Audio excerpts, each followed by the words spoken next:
Mount মঙ্গনে ভোরে শুরু হচ্ছে বাংলাদেশ নিউজিল্যান্ড টেস্ট। নতুন বছরে ঘুরে দাঁড়ানোর প্রত্যয় টাইগারদের, 3 পেসার নিয়ে একাদশ সাজানোর আভাস। নিউজিল্যান্ডে অবশ্যই আমাদের জন্য অনেক বেশি চ্যালেঞ্জ থাকবে। নতুন বছরে আমরা যে মিস্টেক গুলো করেছি আমরা ওইগুলা থেকে আমরা বের হয়ে কিভাবে ভালো খেলা যায় চিন্তা ভাবনা করছি। সিনিয়ররা না থাকায় নিউজিল্যান্ডে বাংলাদেশের জন্য বড় চ্যালেঞ্জ বললেন বিসিবি সভাপতি। চাপ থাকলেও অপেক্ষাকৃত নতুন দলের কাছে ভালো খেলা প্রত্যাশা। ভালো খেলাটাই হলো বড় কথা। আমরা চাই ভালো ক্রিকেট খেলুক, ওখানে গিয়ে ভালো ক্রিকেট খেলুক। নিউজিল্যান্ডে ভালো করতে রান পেতে হবে টপ অর্ডারকে, হতে হবে দায়িত্বশীল। পেস ইউনিট দেখাচ্ছে আশা বিসিবি নির্বাচককে। এবং দ্বিবার্ষিক বিশ্বকাপের বিপক্ষে নিজের অবস্থান জানালেন উয়েফা সভাপতি সেফারিন। ফিফা সভাপতির হঠকারী সিদ্ধান্ত রুখে দেওয়ার হুঁশিয়ারি।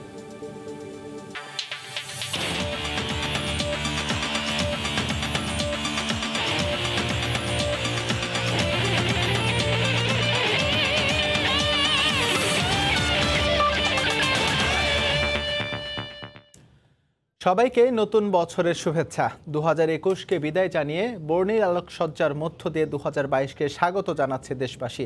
বর্ষবরণ উদযাপনের খবর জানাতে এই মুহূর্তে ঢাকা বিশ্ববিদ্যালয়ের টিএসসিতে আছেন রিপোর্টার ফারুক ভুঁইয়া রবিন। আমরা এখন সরাসরি যুক্ত হচ্ছি তার সঙ্গে।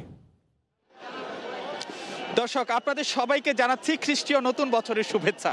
পুরনো গ্লানি ভুলে আসলে যে নতুন আরেকটি বছরের যে মাহেন্দ্রক্ষণ এবং নতুন বছরকে বরণ করে নেওয়ার যে মাহেন্দ্রক্ষণ, এই মুহূর্তে আমরা আছি ঢাকা বিশ্ববিদ্যালয়ের টিএসসিতে এবং এখানে আপনারা নিশ্চয় দেখতে পাচ্ছেন নানানভাবে নতুন বছরকে জমকালোভাবে বরণ করার জন্য কিন্তু নানা আয়োজন এখানে আমরা দেখতে পাচ্ছি। এখানে যে ফানুস কিংবা আতশবাজি এবং যে আলোক সজ্জা, তার মধ্য দিয়ে আসলে যে নতুন বছরকে বরণ করে নেওয়া হচ্ছে এবং আমরা এখানে দেখতে পাচ্ছি যে প্রচুর পরিমাণের মানুষ কিন্তু এখানে উপস্থিত হয়েছেন। যদিও শুরুর দিকে নানা ধরনের বিধিনিষেধ বা কড়াকড়ি অনেক কিছুই ছিল, কিন্তু সব কিছুর মধ্য দিয়েও ঢাকা বিশ্ববিদ্যালয়ের এই যে টিএসসি চত্বর আমরা দেখতে পাচ্ছি, এখানে বর্তমান শিক্ষার্থী সহ সাবেক শিক্ষার্থী ব্যাপক মানুষের এখানে উপস্থিতি লক্ষ্য করা যাচ্ছে এবং সবাই যে বিষয়টি আসলে যে তারা প্রত্যাশা করছেন নতুন বছরটি ভালোভাবে কাটবে সবার জন্য এবং বিশেষ করে যে কোভিড-19 মহামারীর যেটি 2020 সাল পুরোপুরিভাবে ভুগিয়েছে পুরো বিশ্বসহ বাংলাদেশকে, তারই ধারাবাহিকতায় যে 2021 সালেও কিন্তু মানুষকে ভুগিয়েছে, পুরো বিশ্বকেই ভুগিয়েছে। তো সেই জায়গাতে আগামী বছর যেন সেই জায়গা থেকে, অর্থাৎ এই যে ভোগান্তির জায়গা থেকে, অর্থাৎ এই যে মহামারীর যে ধাক্কা, সেটি যেন কাটিয়ে ওঠা সম্ভব হয়, সেটি কিন্তু নতুন বছরকে উদযাপন করার সময় এবং নতুন বছরকে বরণ করার সময় সবার প্রত্যাশা ছিল। এবং অন্যদিকে সবার যেটি আরেকটি যে প্রত্যাশার জায়গাটি তারা জানান দিয়েছেন, যেন শিক্ষা কার্যক্রম ঠিকঠাক মতন চলে, নতুন বছরে যেন এই জায়গাতে কোনো ব্যাঘাত সৃষ্টি না হয়, সবার ব্যবসা বাণিজ্যের জায়গা থেকে কিংবা সব কিছুর জায়গা থেকে যেন একটি সমৃদ্ধ হয় এবং জাতি হিসাবে সব ধরনের এই যে বিভিন্ন চলার ক্ষেত্রে, সেটি ব্যক্তি জীবন হোক, সমাজ জীবন হোক কিংবা রাষ্ট্রীয় জীবন, সব ক্ষেত্রেই যেন সমৃদ্ধভাবে বাংলাদেশ এগিয়ে চলতে পারে এবং বাংলাদেশের নাগরিকরা যেন শান্তি এবং সমৃদ্ধির পথে এগিয়ে চলতে পারে, সেই কামনাই কিন্তু এখানে যারা এসেছেন সবার মধ্যে ছিল। আমরা এখানে যেটি দেখতে পাচ্ছি যে ঢাকা বিশ্ববিদ্যালয়ের শিক্ষার্থীরা, প্রাক্তন শিক্ষার্থীরা এবং ঢাকা বিশ্ববিদ্যালয়ের প্রশাসনকেও কিন্তু আমরা এখানে দেখতে পাচ্ছি। বিশেষ করে ঢাকা বিশ্ববিদ্যালয়ের উপাচার্য, তাকেও আমরা এখানে দেখতে পাচ্ছি যে তিনি এখানে এসেছেন এবং নতুন যারা আমন্ত্রিত যারা আছেন তাদের সঙ্গে শুভেচ্ছা বিনিময়ের জন্য ঢাকা বিশ্ববিদ্যালয়ের যে প্রশাসন, তাদেরকেও এখানে তো দেখা যাচ্ছে। এবং বিশেষ করে যেহেতু আমরা নগরীর বিভিন্ন জায়গাতে ছিলাম, নতুন বছরকে উদযাপনকে কেন্দ্র করে যেন কোনো ধরনের অপ্রীতিকর ঘটনা না ঘটে, সেই জায়গাতে কিন্তু প্রশাসনকে বেশ তৎপর আমরা লক্ষ্য করেছিলাম। আজকে বিকাল থেকেই কিন্তু রাজধানীর মোড়ে মোড়ে আইনশৃঙ্খলা বাহিনীর যে সতর্ক অবস্থান ছিল এবং সেই জায়গাতে কিন্তু ঢাকা বিশ্ববিদ্যালয়ে কিন্তু অনেক ক্ষেত্রে যে বহিরাগতদের প্রবেশের ক্ষেত্রে বেশ কড়াকড়ি লক্ষ্য করা গিয়েছিল। কিন্তু তারপরেও আমরা আসলে যেটি দেখতে পাচ্ছি যে বর্তমান এবং সাবেক শিক্ষার্থী মিলে এই যে পুরো টিএসসি এলাকা আমরা আসলে যেটি দেখতে পাচ্ছি মোটামুটি বেশ গতবারও তেমনটা কিন্তু জমকালো হয়নি, এখন উপস্থিতি তুলনামূলকভাবে কম ছিল। তার আগের বছর উপস্থিতি যে কোভিডের কারণে তুলনামূলকভাবে কম ছিল। এবার বলা যায় যে আগের 2 বছরের যে ধাক্কাটি ছিল সেটিকে মোটামুটি কাটিয়ে উঠতে পেরেছে এবং এখানে মানে যে বেশ উপস্থিতি লক্ষ্য করা যাচ্ছে এবং আমরা আপনাদেরকে নিশ্চয়ই আপনারা ক্যামেরার মাধ্যমে দেখতে পাচ্ছেন অনেকে আতশবাজি কিংবা তার মধ্য দিয়ে নতুন বছরকে বরণ করে দিচ্ছেন। যারা এখানে এসেছেন তাদের সবার মধ্যেই উচ্ছ্বাস উদ্দীপনা লক্ষ্য করা যাচ্ছে। সবাই এই যে নতুন বছরকে বরণ করে নেওয়ার যে মাহেন্দ্রক্ষণ সেটি উপস্থিত যারা রয়েছেন তারা সেলফি তুলে কিংবা তাদের মোবাইলে ভিডিও করার মাধ্যমে তারা কিন্তু সেই মাহেন্দ্রক্ষণটি তারা মানে ক্যামেরা বন্দি করার সর্বোচ্চ চেষ্টা করছেন। এখানে আরেকটি বিষয় যদি লক্ষ্য করি, যদি আপনাকে বলতে যাই, আমরা এখানে আসার পরে যারা শিশু যারা রয়েছে বা ছোট ছোট ছেলে মেয়ে যারা রয়েছে তাদের উপস্থিতি ব্যাপক হারে লক্ষ্য করা গিয়েছিল। তো সে জায়গাতেই কিন্তু অর্থাৎ যে উচ্ছ্বাস মহামারীর মধ্য দিয়ে নানা ধরনের কড়াকড়ি ছিল, বিধিনিষেধ ছিল, কিন্তু তারপরেও সাধারণ মানুষের যে উচ্ছ্বাস সেটির কিন্তু মোটেও কমতি ছিল না।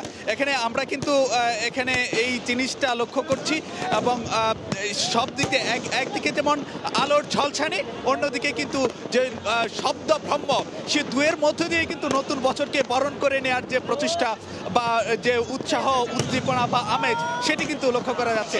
আপনারা নিশ্চয়ই আমাদের ক্যামেরার মাধ্যমে দেখতে পাচ্ছেন যারা যে তরুণ যারা রয়েছেন তারা কিন্তু নানানভাবে নেচে গেয়েও কিন্তু এই টিএসসি এলাকায় তারা নতুন বছরকে বরণ করে নিচ্ছেন এবং আমরা কিন্তু একটি বিষয় লক্ষ্য করেছি, এখানে কেবলমাত্র যে আলোর ঝলসানির মধ্য দিয়ে নতুন বছরকে বরণ করে নেওয়া হচ্ছে এটা না, অনেকে কিন্তু গান কবিতা বা এই ধরনের যেই তাদের যে ব্যক্তিগত যে জায়গা থেকে যে পরিবেশনার জায়গা থেকে এটি কিন্তু সবাই যার যার মতন করে এখানে তাদের উপস্থিতি জানান দিচ্ছেন।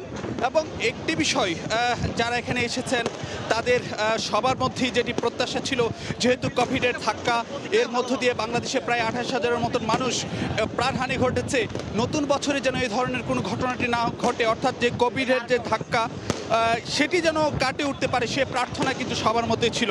সেই জায়গা থেকে একই সঙ্গে বাংলাদেশের অগ্রগতি, সমৃদ্ধি, উন্নয়ন সেটিও যেন ঠিকঠাক মতন চলে, মানুষের যে আশা প্রত্যাশার জায়গাগুলো যেন পূরণ হয় সেই কামনা কিন্তু সবার মধ্যে লক্ষ্য করা যাচ্ছে। এবং সবার মধ্যে একটি জিনিস কিন্তু উৎফুল্ল যে আমরা দেখেছি, যেহেতু আগের 2 বছরগুলোতে অনেক কড়াকড়ি ছিল, যে কোভিডের কারণে বিধিনিষেধের কারণে টিএসসি এলাকাতে তেমন ধরনের কোনো মানে জনসমাগম ঘটেনি, কিন্তু এবার 2 বছর বাদে যখন আবারও এই ধরনের একটি জনসমাগম ঘটলো সেই জায়গাতে কিন্তু বাড়তি উচ্ছ্বাস সবার মধ্যেই লক্ষ্য করা যাচ্ছে। আমরা এখানে যেটি দেখেছি যে নারীদের উপস্থিতিও কিন্তু লক্ষণীয়, শিশুদের উপস্থিতিও লক্ষণীয় এবং যেটি বিষয়টি যে নিরাপত্তার বিষয়টি যেন পর্যাপ্ত থাকে এবং নিরাপত্তার ক্ষেত্রে যেন কোনো ধরনের ব্যাঘাত সৃষ্টি না হয় সেই কারণে কিন্তু যে আইনশৃঙ্খলা বাহিনীর যে নজরদারি তৎপরতা সবই কিন্তু বেশ লক্ষ্য করার মতন ছিল। একটি বিষয় কিন্তু আমরা যে বিষয়টি দেখেছি রাজধানী যে মোড়ে মোড়ে আমরা বিভিন্ন জায়গাতে দেখেছি, যদিও মানে অনেক জায়গাতে কিছু কিছু জায়গাতে মানে কড়াকড়ির কারণে কিছুটা শিথিলতা ছিল, আবার অনেক জায়গাতে আমরা যেটি দেখে এসেছি মানে ভবনগুলোতে আলোকসজ্জায় সাজানো হয়েছে। এবং আরেকটি বিষয়, আজকে কিন্তু রাত 12টার পরপরই শুধুমাত্র এই জায়গাটি নয়, এই টিএসসি নয়, আমরা রাজধানীর বিভিন্ন জায়গাতে খোঁজ নিয়েছি, সেখানে আমাদের বিভিন্ন যে টিমও নানা জায়গাতে ছিল, সে জায়গাতে আমাদের যে সহকর্মী যারা আছেন তারা আমাদেরকে এখন পর্যন্ত যে তথ্য জানান দিয়েছেন, রাজধানীর 5 তারা হোটেলগুলোতে নানা ধরনের আয়োজন নেওয়া হয়েছে এবং অন্যদিকে এই আশেপাশের যে ভবনে ওঠে অর্থাৎ উচ্চতল ভবনে উঠে অনেকে কিন্তু সেখানে যে আলো রোশনায় বলা যায় যে পুরো রাজধানী সেজে উঠেছে, এই কারণে এইটাই কিন্তু আমরা এই মানে রাজধানীতে দেখতে পাচ্ছি। এবং এখন পর্যন্ত এই যে টিএসসি এলাকায় কেউ দল বেঁধে এসেছেন, শিক্ষার্থীরা আবাসিক শিক্ষার্থীর যে হলে যে মানে শিক্ষার্থীরা রয়েছেন তারা যেমন উপস্থিত হয়েছেন, একইভাবে যে আশেপাশের যে লোকজন ছিল তারাও কিন্তু এসেছেন, যদিও বহিরাগতদের এখানে প্রবেশের ক্ষেত্রে অনেক ধরনের কড়াকড়ি ছিল, তারপরও এখানে যে সাবেক যে শিক্ষার্থী ছিল তাদের মানে উপস্থিতি লক্ষ্য করা গেছে। আমরা কিন্তু একটি বিষয় দেখেছি যে ঠিক 12টা বাজার সঙ্গে সঙ্গেই কিন্তু এখানে যে পুরো টিএসসি এলাকা শব্দ ব্রহ্মাণ্ড কিন্তু জানান দিয়েছিল যে হ্যাপি নিউ ইয়ার 2022। এবং এখানে কেবলমাত্র যে ঢাকা বিশ্ববিদ্যালয়ের শিক্ষার্থীদের বাইরেও যে আমরা আপনাদেরকে জানিয়েছি যে আপামর জনসাধারণের কিন্তু উপস্থিতি লক্ষ্য করা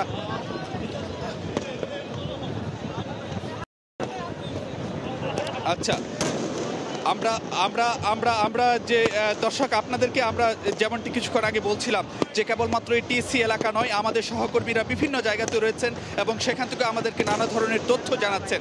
তো সেটি আপনাদেরকে বলেছিলাম যে পুরো রাজধানীর আকাশে কিন্তু এখন আলোর ঝলসানি লক্ষ্য করা যাচ্ছে।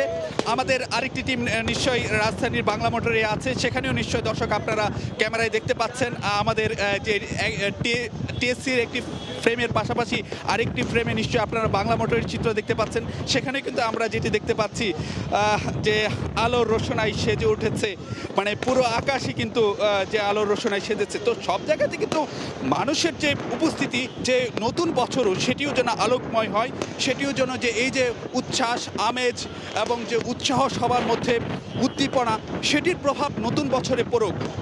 মানে আগের বছরে যে মহামারীর যে ধাক্কা, গ্লানি কিংবা সবার যে ব্যর্থতা, নানা ধরনের যে সীমাবদ্ধতা ছিল, সবগুলোর জন্য কেটে যায় নতুন বছর, সেটি সবার মধ্যে যে প্রত্যাশা। আমরা এইবারের জায়গাটিতে আমরা যদিও আমি যদি একটি টিএসসির কথা বলতে চাই, হয়তো বা আমরা যদি আগের 3 বছর আগের বা 4 বছর আগের কথা বা 5 বছর আগের কথা যদি বলে যাই, সেটির সাথে যদি তুলনা করতে যাই উপস্থিতি কিছুটা কম ছিল। কিন্তু গত 2 বছরের যে চিত্রটি, সেটির সঙ্গে যদি এবারের চিত্র মানে তুলনা করতে যাই, তাহলে কিন্তু অবশ্যই বলতে হবে যে এবারের যে উপস্থিতি মানে আগের বারের তুলনায় অনেক বেড়েছে এবং সে জায়গাতে আমরা মানুষের যে উৎসাহ উদ্দীপনা, সেটি কিন্তু বেশ প্রাণান্তকর উৎসাহ উদ্দীপনা, সেটি কিন্তু আমরা এখানে অনেককে দেখেছি যে অনেক অনেক অভিভাবক তারা তাদের সন্তানদের নিয়ে এসেছেন, পরিবারের ছোট যে ছেলে মেয়েদেরকে নিয়ে এসেছেন এবং সব কিছু মিলেও অর্থাৎ এই যে নানা ধরনের যে বিধি নিষেধের যে বেড়াজাল ছিল, সে বেড়াজাল যে এখানে বলা যায় যে অনেকটাই এই যে প্রাণান্তকর মানে উপস্থিতি, অর্থাৎ যে প্রাণোচ্ছ্বাস, তার কাছে কিন্তু এই যে বিধিনিষেধ কিংবা কড়াকড়ি, সেটি কিন্তু অনেকটাই মানে ঢেকে গেল। অর্থাৎ যে স্বতঃস্ফূর্ত উচ্ছ্বাসের কাছে, স্বতঃস্ফূর্তভাবে নতুন বছরকে বরণ করে নেওয়ার কাছে কিন্তু যে নানা বিধিনিষেধ এই টিএসসি এলাকায় বলা যায় যে নিয়মান হয়ে গেছে, সেটা আমরা নিঃসন্দেহে দর্শক আমাদের ক্যামেরায় নিশ্চয়ই আপনারা দেখতে পাচ্ছেন। আর আরেকটি বিষয়টি যেটা আমরা বলতেছিলাম, আপনারা নিশ্চয়ই দর্শক আপনারা আমাদের বাংলা মোটরের চিত্র দেখতে পাচ্ছেন, সেখানেও আকাশে এই যে বর্ণিল সাজ, অর্থাৎ যে মানে আলোর সূচনায় অর্থাৎ বিভিন্ন ফানুস ওড়ানো হচ্ছে, সেটি দেখে কিন্তু বোঝার উপায় নেই যে প্রশাসনের তরফ থেকে কোভিড বাস্তবতার কারণে নানা ধরনের যে বিধিনিষেধগুলো দেওয়া হয়েছিল, কিন্তু মানুষ কিন্তু স্বতঃস্ফূর্তভাবে এই নতুন বছরকে বরণ করে নেওয়ার জন্য মানে তারা তাদের যে আগ্রহের কমতি কিংবা তাদের যে প্রকাশের কমতি, সেটি কিন্তু মোটেও ছিল না। কেবলমাত্র আমরা পুরান ঢাকার খোঁজখবর পেয়েছি, রাজধানীর গুলশানের খোঁজখবর পেয়েছি, যদিও সেখানে অনেক মানে নিরাপত্তার কারণে বা কোভিড পরিস্থিতির কারণে অনেক কড়াকড়ি ছিল, কিন্তু তারপরে কিন্তু মানুষ যে যার মতন করে এখানে যে কোভিড যে নতুন বছরকে বরণ করে নিচ্ছেন। পাঁচতরা হোটেলগুলোতেও নানা ধরনের আয়োজন মানে মানে বরণ করে নিতে মানুষের উপস্থিতি আজকে সন্ধ্যা থেকেই কিন্তু ছিল। অর্থাৎ বলা যায় যে নগরবাসী এই যে মানে নতুনের আবহন, সে নতুনের জয়গান কিংবা যে নতুনকে বরণ করে নেয়ার যে উচ্ছ্বাস উদ্দীপনা, সেটির মোটেও কমতি ছিল না, এটি কিন্তু বলা যায়। অর্থাৎ স্বতঃস্ফূর্তভাবে কিন্তু সবাই এটিকে বরণ করে নিয়েছেন। আগের বছরগুলোর তুলনায় যদিও আমরা বলা যায় যে নিঃসন্দেহে অনেকটা বেড়েছে। এমনটা তো দর্শক আমাদের কাছে নিশ্চয়ই আমাদেরও যে প্রত্যাশা থাকবে, আমরা আসলে এখানে এই টিএসসি এলাকায় যে বহুদিন বাদে এই নতুন বছরকে বরণ করে নেওয়ার জন্য যে সুশৃঙ্খলভাবে যে মানুষের যে উপস্থিতি, স্বতঃস্ফূর্ত যে উপস্থিতি, সেটি আমরা যেটি লক্ষ্য করেছি এবং মানুষ যেভাবে তারা তাদের আলো রোশনার মধ্য দিয়ে এবং মানে যেভাবে তারা নতুন বছরকে বরণ করে নিয়েছেন, সেটির যে প্রত্যাশা নিয়ে বরণ করে নিয়েছেন, সব প্রত্যাশা যেন পূর্ণ হয় এবং বাংলাদেশ যেন সমৃদ্ধির পথে এগিয়ে চলে, শান্তি, সমৃদ্ধি এবং সহমর্মিতা সব কিছু যেন পূর্ণ হয়। অর্থাৎ এই প্রত্যাশাটাই কিন্তু এখানে যে সাধারণ মানুষের যে স্বতঃস্ফূর্ত উপস্থিতি সেখানে ছিল।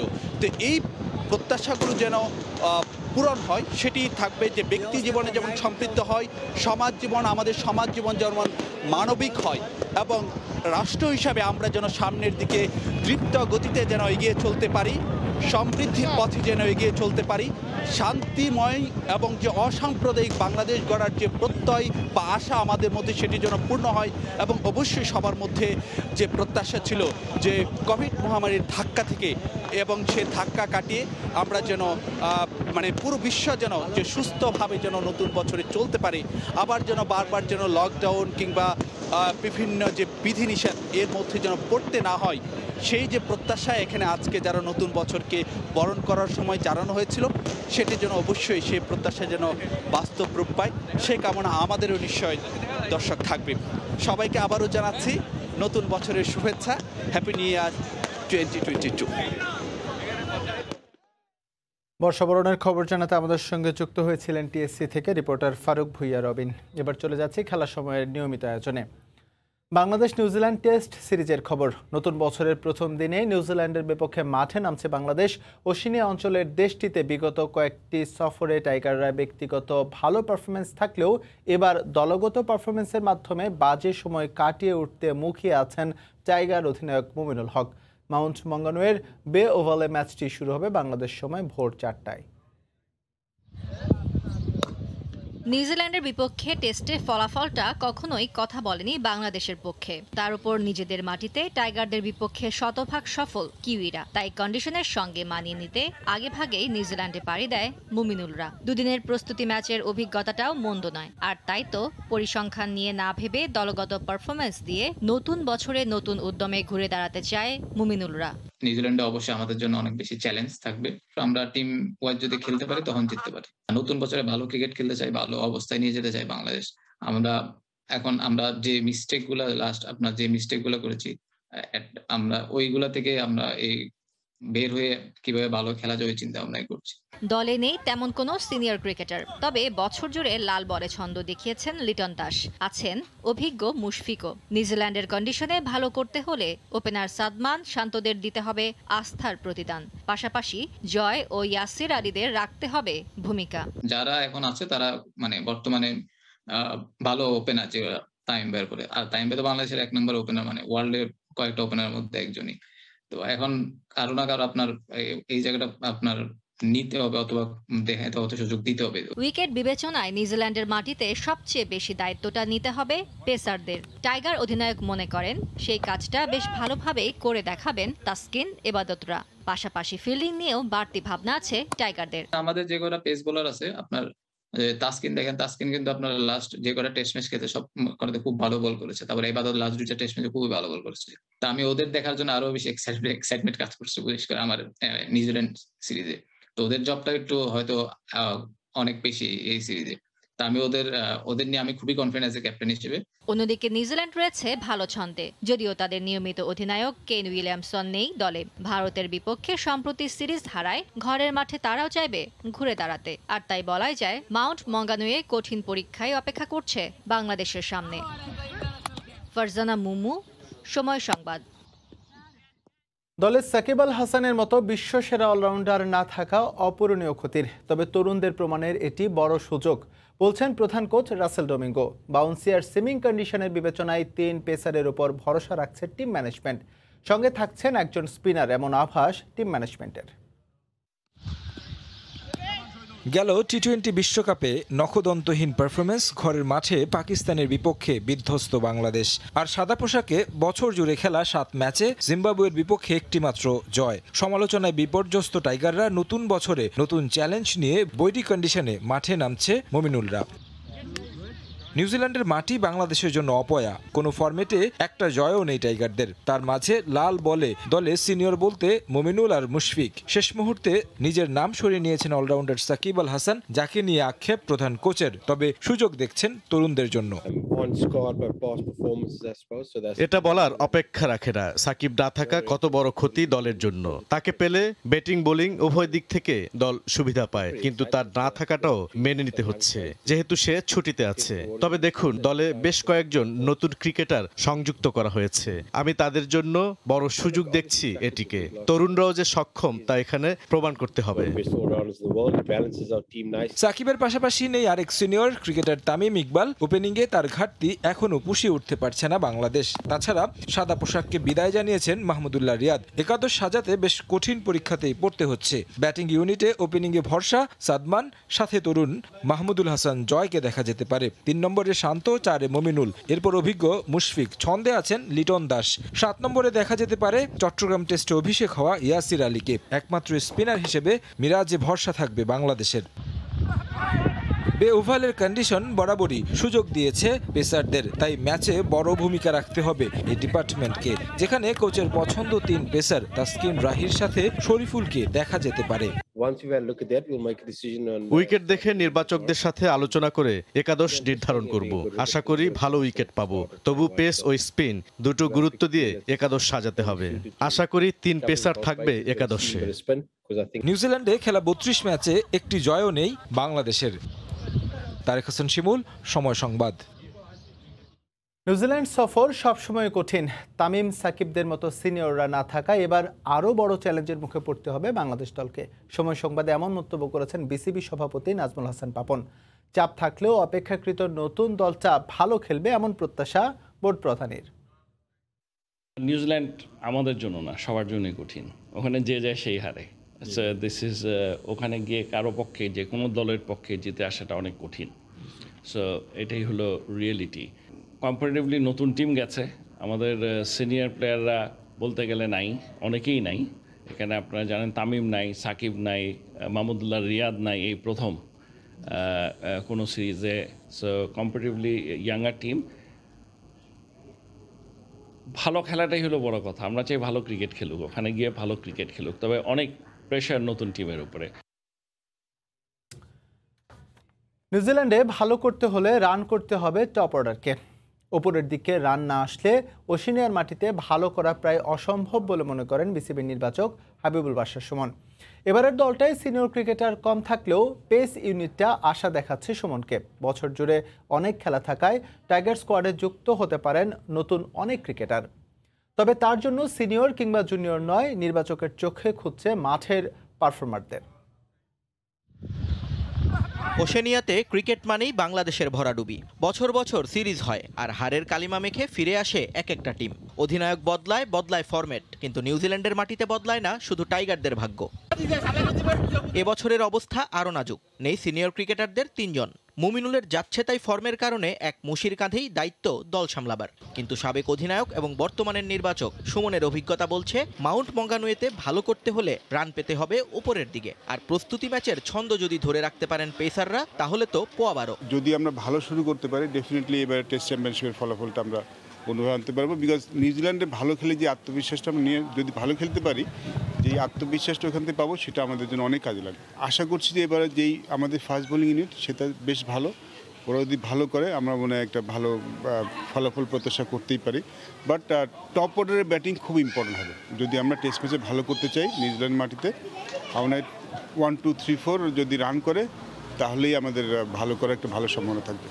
আসছে বছর এফটিপিতে বিরতি নেই বাংলাদেশের। ঘরে বাইরে মিলিয়ে ব্যস্ততায় দিন কাটাতে হবে ক্রিকেটারদের। এ সময় বায়োবাবল ফ্যাটিগ আর ইনজুরি থেকে মুক্ত থাকতে বিশ্রাম চাইতে পারেন অনেকেই। সেক্ষেত্রে নতুন আরও ক্রিকেটারদের সুযোগ দেওয়ার কথা ভাবছে নির্বাচকরা। এই সিরিজে কিন্তু ফাজলে রাব্বি দলের সুযোগ পেয়েছে পারফর্ম করে।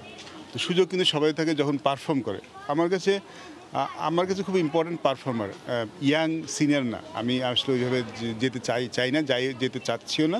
9 তারিখ থেকে শুরু হবে ওয়ানডে ফরম্যাটের বিসিএল। বিপিএল এর আগে নিজেদের ঝালিয়ে নিতে যেখানে খেলার আগ্রহ দেখিয়েছেন জাতীয় দলের বেশিরভাগ ক্রিকেটার। তামিম, রিয়াদ, মুস্তাফিজ খেলবেন আলাদা দলে, ইচ্ছে প্রকাশ করেছেন সাকিব, মাশরাফিও। আমি যতদূর জানি সাকিব যোগাযোগ করেছে, বাট এখনও কনফার্ম করেনি। ও খেলতে ইচ্ছুক, যদি সব কিছু মিলে যায় তাহলে ও বিসিএল হয়তো খেলতে আসবে। ওর ইচ্ছা আছে, বাট ডেফিনেটলি ওরা আরও কিছু কমিটমেন্ট থাকে। নির্বাচকের পাশাপাশি এবার একটা বাড়তি দায়িত্ব পেয়েছেন সুমন। বিপিএল এ সামলাতে হবে ঢাকা ফ্র্যাঞ্চাইজিকে। বিষয়টা নিয়ে সমালোচনা থাকলেও সবাইকে আশ্বস্ত করেছেন সাবেক অধিনায়ক। বিদেশি আম্পায়ারও আসেন, একটা কমিটি থাকে, টেলিভাইজড হয়, এখানে আসলে কারো কোনো পক্ষপাতিত্ব করার কোনো সুযোগ থাকে না। নিয়ন মোহাইমেন, সময় সংবাদ, ঢাকা। নিউজিল্যান্ডের বিপক্ষে পূর্বের পরিসংখ্যান করছেন আশাবাদী, তবুও হারার আগেই হেরে যাওয়া নয় চাপের মুহূর্তে ভেঙে পড়া। নতুন বছরে প্রবল প্রতিপক্ষের বিপক্ষে ক্রিকেটারদের আত্মবিশ্বাসী হতে বললেন ক্রিকেট বিশ্লেষক ও কোচ নাজমুল আবেদিন ফাহিম। দায়িত্বশীল হতে বললেন ব্যাটারদের।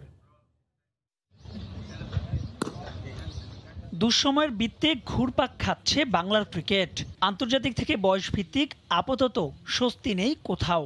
নতুন বছরের নতুন সংকল্পের নতুন চ্যালেঞ্জ। প্রতিপক্ষের নাম দুর্ধর্ষ নিউজিল্যান্ড। সাদা পোশাকে এর আগে কিউই কন্ডিশনে তাদের বিপক্ষে জয় তো দূরের কথা, বাঁচানো যায়নি কোনো ম্যাচ। পরিসংখ্যানও নেই টাইগারদের পক্ষে, তবুও ইতিবাচক মানসিকতার পরামর্শ বিশ্লেষকদের। নিউজিল্যান্ড সবসময় আমাদের জন্য একটা ডিফিকাল্ট জায়গা, আমরা ভালো রেজাল্ট করিনি ওখানে। তার মানে এই নয় যে আমরা আশা করতে পারি না, তার মানে এই নয় যে এখানে ভালো করা সম্ভব না। আমরা যদি ধরেই নিই যে এখানে ভালো করা সম্ভব না, তাহলে কোনোদিনই সম্ভব হবে না, সেটা কোনোদিনই আমরা পারবো না। মানে আমাদের শুরুটা ওখানে করতে হবে যে হ্যাঁ, এখানে ভালো করা সম্ভব। আমরা একটা দল নিয়েও করা সম্ভব, যে দলে হয়তো সাকিব নেই, যে দলে হয়তো মাশরাফি নেই, যে দলে তামিম নেই, এমন একটা দল নিয়েও কিন্তু করা সম্ভব। প্রথম হলো ওই জায়গাটায় আমাদের বোধহয় বিশ্বাস আনতে হবে। পাঁচটা অনেকের মতোই মমিনুল ফর্মটা ভালো না, বিশেষ করে দেশের বাইরের মাটিতে। স্যার, আপনি মমিনুলকে খুব কাছ থেকে দেখেছেন, ঘরের মাটিতে একটা ছেলে দারুণ খেলছে, কিন্তু আসলে বিদেশের মাটিতে হয়ে ওঠে না ঠিকভাবে। হঠাৎ করে দেখলাম গত একটা ইনিংসে ও মোটেই দাঁড়াতে পারছে না। আমার ধারণা যে ওর খেলার মধ্যে কোথাও না কোথাও কোনো পরিবর্তনও নিয়ে এসছে, যেটাকে স্যুট করছে না হয়তো। আমি জানি না যারা ওর কাছে আছে তারা সেটা অবজার্ভ করছে কিনা। আমার মনে হয় একটু অবজার্ভ করা দরকার, কারণ ও হচ্ছে একজন ব্যাটসম্যান যে যদি ভালো খেলে আমাদের দলের সবচেয়ে বড় দায়িত্বটাই সে নিতে পারে। সবচেয়ে কনসিস্টেন্ট ব্যাটসম্যান ছিল একসময়। স্যার, আমাদের যে বোলিং অ্যাটাক, আপনি কি মনে করেন নিউজিল্যান্ডের 20 উইকেট নেওয়ার সামর্থ্য আমাদের আছে? এখন আমাদের যে অ্যাটাক, সেখানে বোধহয় এটা বিশ্বাস করাটা কঠিন। আমরা যেসব জায়গায় একটু পিছিয়ে আছি অন্য বলারদের তুলনায়, সেই জায়গাগুলো একটু অ্যাড্রেস করা দরকার, সেই জায়গাগুলো একটু ঘষামাজা করা দরকার, এবং সেখানে একটু যদি আমরা ভালো করতে পারি তাহলে হয়তো বলারদের আত্মবিশ্বাসটা আসবে। নিউজিল্যান্ড আমরা খুব একটা ভালো খেলিনি যেমন সত্যি, তেমনি আমাদের কিন্তু টেস্টে কিছু সুখস্মৃতি আছে। এগুলো কি স্যার অনুপ্রেরণা হতে পারে কিনা বাংলাদেশের জন্য? অবশ্যই। যেমন এই দলেও তো আমরা দেখেছি যে মুশফিক আছে, লিটন আছে, জয়কে দেখলাম কিছু রান করতে, মমিনুল আছে। রিয়েলিস্টিক্যালি ইট ইজ ডিফিকাল্ট, ওদেরকে ওই জায়গাটায় হারানো ডিফিকাল্ট, কিন্তু ওখানে বড় ইনিংস খেলাটা সম্ভব।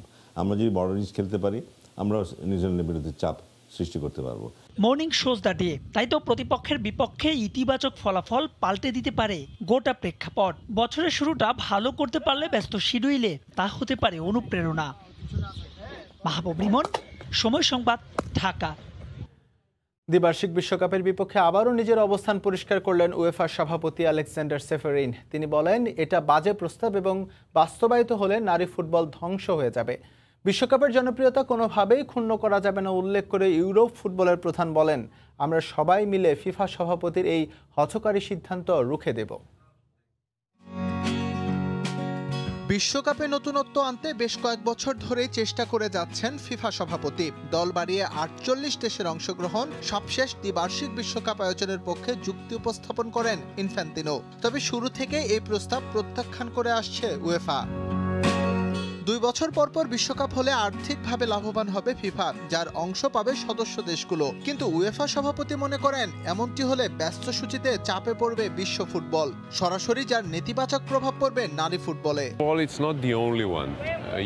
প্রথমত শুধু ইউরোপ না, লাতিন আমেরিকাও চাচ্ছে না দ্বিবার্ষিক বিশ্বকাপ। বিশ্বকাপের ইতিহাসে যে দুটি কনফেডারেশন থেকে শিরোপা জেতা হয়েছে, তারাই যদি এই প্রস্তাবের বিপক্ষে থাকে, তবে আমি মনে করি এটা আর সামনে আনা উচিত হবে না। তাছাড়া 2 বছর পর বিশ্বকাপ আয়োজিত হলে নারী বিশ্বকাপে তার সরাসরি প্রভাব পড়বে, কারণ এই সময়ে মেয়েদের আসর অনুষ্ঠিত হয়। এটা কেবলই একটি বাজে প্রস্তাব এবং তার বাস্তবায়ন অসম্ভব। বিশ্ব ক্রীড়াঙ্গনে 2 বছর অল্টারনেট ইয়ারে একটি করে ওয়ার্ল্ড কাপ এবং অলিম্পিক গেমস আয়োজিত হচ্ছে। বিশ্বকাপ যদি 2 বছর পর হয়, নিশ্চিতভাবে অলিম্পিক বর্ষে তার প্রভাব পড়বে। তাই এই প্রস্তাব বাস্তবায়ন না করার আহ্বান জানান ইউরোপ ফুটবলের প্রধান। Why not doing it every 6 months there? বিশ্বকাপ প্রতি 6 মাস পর হতে পারে, কিন্তু তাতে কি হবে? বিশ্বকাপের মর্যাদা আর জনপ্রিয়তা দুই হারাবে। আমরা সবাই জানি বিশ্বকাপের 2 বছর পর অলিম্পিক গেমস হয়, ঠিক একইভাবে তার 2 বছর পর আবারও বিশ্বকাপ। কিন্তু আমরা যদি প্রতি 2 বছর পর বিশ্বকাপ করতে চাই, তাহলে এই দুটি মেগা আসরে চাপ বাড়বে। তাই আমি বলবো, আমাদের সবার উচিত এই প্রস্তাবের বিপক্ষে দাঁড়ানো। ফিফা সভাপতির এই প্রস্তাবে উয়েফার পাশাপাশি বিরোধিতা করে আসছে কনমেবল। যদিও প্রায় $4.5 বিলিয়ন অতিরিক্ত উপার্জনের লোভনীয় হাতছানিতে অনেকেই চাইছে দ্বিবার্ষিক বিশ্বকাপ। এসএম ইকবাল, সময় সংবাদ। সারা দেশের 100 সাইক্লিস্ট নিয়ে রাজধানীর হাতিরঝিলে হয়ে গেল মুজিব বর্ষের বিশেষ উন্মুক্ত সাইক্লিং প্রতিযোগিতা। ঢাকাকে যানজট মুক্ত করার জন্য রাস্তায় সাইকেলের জন্য আলাদা লেনের দাবি অংশগ্রহণ করা সাইক্লিস্টদের। সাইক্লিং শুধু সুস্থ রাখে না, বাঁচিয়ে দেয় মূল্যবান সময়ও। প্রতিযোগিতায় প্রত্যেক প্রতিযোগী 6 বার পুরো হাতিরঝিল এলাকা সাইকেল চালিয়ে ঘুরে আসে। দুই চাকার সাইকেলের মাঝে সুখ খুঁজে নেবার প্রচেষ্টা। বছরের শেষ দিনে রাজধানীর হাতিরঝিলে নিজের প্রিয় সাইকেল নিয়ে উপস্থিত সারা দেশ থেকে আসা 100 জন সাইক্লিস্ট। ইট পাথরের নগর জীবনে এই উপলক্ষকে কেন্দ্র করে নতুন বছরের আনন্দ খুঁজে ফেরে। পাথরের শহর যানবাহনের কালো ধোঁয়ায় গ্রাস, যানজটে নাজেহাল নাগরিকদের জীবন। সুস্থ থাকতে নিয়মিত শরীর চর্চার সময়টুকু যেন নেই। সাইক্লিং হতে পারে এই সব সমস্যার সমাধান। আমি 1 বছর ধরে সাইক্লিং করছি এবং সবাইকে পরামর্শ দেব এটা ট্রাই আউট করার জন্য, ফিজিক্যালি হেলদি থাকার জন্য খুবই একটা ভালো ব্যায়াম। অনেক গর্বিত যে এখানে আসছি। আমার মেয়ে কালকে থেকে বলছে যে আম্মু আমি যাব খেলা দেখতে, তো সেজন্য আমার মেয়েকে নিয়ে আসছি। তোমার আম্মু আজকে চ্যাম্পিয়ন হয়েছে, কেমন লাগছে তোমার? আমার খুব আনন্দ লাগছে। হাতিরঝিলকে আপনারা যদি শুক্রবার সকালে একটু সাইক্লিংয়ের জন্য ওপেন করে দেন, শুক্রবার সকালে 2-3 ঘন্টার জন্য একটু সাইক্লিং হোক, রানিং হোক, শহরটা না তাহলে একটু অ্যাক্টিভ হবে। নতুন বছরে ঢাকার বড় রাস্তাগুলোয় সাইকেল লেনের আকুতি আয়োজকদের। সাইক্লিং শুধু সুস্থ রাখে না, বাঁচিয়ে দেয় সময়ও। নিজেদের স্বার্থে তাই করতে হবে সাইক্লিং। সাইকেলের লেন করতে পারে, আমি বলবো যে ঢাকা শহরে যানজটটাও কমবে। নর্মাল লোকরা যেন সাইকেল চালিয়ে স্কুল কলেজ যাদের চাকরি আছে ঢাকা শহরে যা অফিস আদালতে যেতে পারে। দিনব্যাপী অনুষ্ঠিত হওয়া মুজিব বর্ষের এই বিশেষ উন্মুক্ত সাইক্লিংয়ে এক একজন সাইক্লিস্ট 6 বার পুরো হাতিরঝিল ঘুরে আসে। নতুন বছরে ঢাকাকে যানজট মুক্ত রাখার প্রত্যয় নিয়ে শেষ হলো মুজিব বর্ষের বিশেষ এই সাইক্লিং। সুস্থ থাকতে নিয়মিত সাইক্লিং করার পরামর্শ দিলেন সারা দেশ থেকে আসা এসব সাইক্লিস্টরা। মেহেদী রাইম, সময় সংবাদ, ঢাকা। হাসপাতাল থেকে বাসায় ফিরেছেন বিসিসিআই সভাপতি সৌরভ গাঙ্গুলী। তবে এখনও তিনি করোনামুক্ত হননি, তাই আপাতত বাসায় আইসোলেশনে থাকতে হবে ভারতীয় সাবেক অধিনায়ককে। কোভিড পজিটিভ হওয়া গেল 27 ডিসেম্বর হাসপাতালে ভর্তি করা হয় সৌরভ গাঙ্গুলীকে। যদিও হাসপাতালে ভর্তি হওয়ার মতো জটিল পরিস্থিতি ছিল না তার। সতর্কতা হিসেবেই এই পদক্ষেপ নেওয়া হয়েছিল। প্রথম দিন কিছুটা স্বস্তি থাকলেও পরের দিন সবকিছু স্বাভাবিক হয়ে যায়। তার অক্সিজেন স্যাচুরেশন 99-এর ঘরে থাকায় রিলিজ করার সিদ্ধান্ত নেয় কর্তৃপক্ষ। এর আগে তার শরীরে অ্যান্টিবডি ককটেল থেরাপি দেওয়া হয়। অবশ্য করোনা আক্রান্ত হওয়ার আগেই 2 ডোজ ভ্যাকসিন নিয়েছেন সৌরভ গাঙ্গুলী। গেল বছর আরও 2 বার হাসপাতালে ভর্তি হতে হয়েছিল তাকে।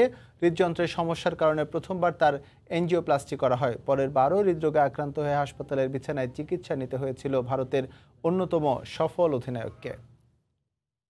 ইংল্যান্ড টেস্ট দলের কোচ হতে আগ্রহ প্রকাশ করেছেন ভারতের সাবেক কোচ ও দক্ষিণ আফ্রিকার কিংবদন্তি গ্যারি কার্স্টেন। চলমান অ্যাশেজে ভরাডুবির পর ইংলিশদের বর্তমান কোচ ক্রিস সিলভারউডকে দায়িত্ব থেকে অব্যাহতি দেওয়া হবে বলে গুঞ্জন আছে। দক্ষিণ আফ্রিকা এবং ভারতের সাবেক কোচ কার্স্টেন, তার অধীনে 2011 সালে বিশ্বকাপ জিতে ভারত। 2015-2019 সালে ইংল্যান্ডের কোচ হতে আগ্রহ প্রকাশ করলেও ইংল্যান্ড ক্রিকেট বোর্ড ইসিবি তাতে সাড়া দেননি। পারিবারিক কারণে 2013 সাল থেকে কোনো আন্তর্জাতিক দলের কোচের দায়িত্ব পালন করেননি তিনি। যদিও টি20 franchise Royal Challengers Bengaluru, Hobart Hurricanes এবং ডারবান হিটের কোচের দায়িত্ব পালন করেছেন তিনি। নোয়াখালীতে অনুষ্ঠিত হলো বঙ্গবন্ধু টি20 ক্রিকেট টুর্নামেন্ট। জাতির পিতা বঙ্গবন্ধু শেখ মুজিবুর রহমানের জন্মশতবার্ষিকী উপলক্ষে আয়োজিত টুর্নামেন্টে অংশগ্রহণ করে জেলার 12টি দল। নোয়াখালীর বুলু স্টেডিয়ামে অনুষ্ঠিত হয় বঙ্গবন্ধু টি20 ক্রিকেট টুর্নামেন্ট। টুর্নামেন্টের ফাইনাল খেলা ও পুরস্কার বিতরণী অনুষ্ঠিত হয়। টুর্নামেন্টের শেষ দিন পূর্বানী তরুণ ক্লাব সংঘ ও ব্রাদার্স ক্লাবের মধ্যে ফাইনাল খেলা অনুষ্ঠিত হয়। এতে বিজয়ী হয় পূর্বানী তরুণ ক্লাব সংঘ। অনুষ্ঠানের প্রধান অতিথি হিসেবে উপস্থিত ছিলেন জেলা প্রশাসক মোহাম্মদ খোরশেদ আলম খান। খেলা শেষে বিজয়ী ও রানার্স আপ দলের হাতে ট্রফি তুলে দেন প্রধান অতিথি।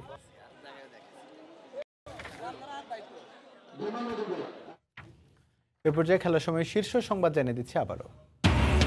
মাউন্ট মঙ্গানুয়ে ভোরে শুরু হচ্ছে বাংলাদেশ নিউজিল্যান্ড টেস্ট। নতুন বছরে ঘুরে দাঁড়ানোর প্রত্যয় টাইগারদের। 3 পেসার নিয়ে একাদশ সাজানোর আভাস। সিনিয়ররা না থাকায় নিউজিল্যান্ডে বাংলাদেশের জন্য বড় চ্যালেঞ্জ বললেন বিসিবি সভাপতি। চাপ থাকলেও অপেক্ষাকৃত নতুন দলের কাছে ভালো খেলা প্রত্যাশা। এবং দ্বিবার্ষিক বিশ্বকাপের বিপক্ষে নিজের অবস্থান জানালেন উয়েফা সভাপতি সেফারিন, ফিফা সভাপতির হঠকারী সিদ্ধান্ত রুখে দেওয়ার হুঁশিয়ারি।